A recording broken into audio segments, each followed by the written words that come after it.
I'm back. In the next three chapters, we'll be talking about the three fundamental sub-areas of theoretical chemistry: electronic structure theory, statistical mechanics, and reaction dynamics. In Chapter 6 here, this deals with electronic structure theory, and in it, of course, we talk about molecular orbitals, atomic and molecular orbitals, what they mean, and what they mean more quantitatively is based upon what we call the Hartree-Fock description, the linear combination of atomic orbitals to make molecular orbital expansion of these MOs.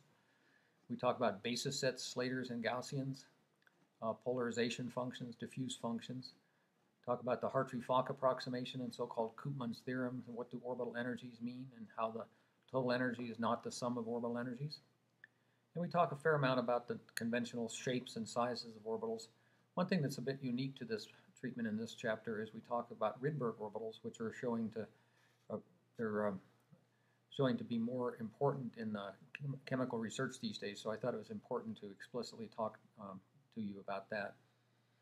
Then we talk about electron correlation, which is how the electrons try to avoid one another.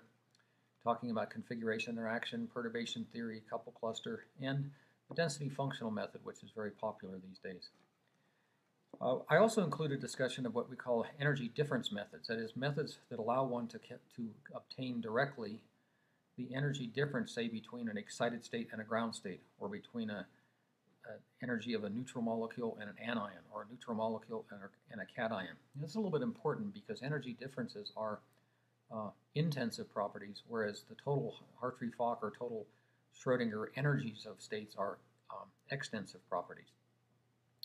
We talk about the so-called Slater-Condon rules that allow one to evaluate all of the determinate matrix elements that you need. Then we go on to talk about some specialized subtopics. How to treat molecules embedded in condensed media, that is the basis of what's called QM-MM, quantum mechanics, molecular mechanics, and also the basis of solvation theories. We talk a little bit about what are called high-end methods for treating electron correlation, that is, approaches that explicitly involve the distances between electron I and electron J.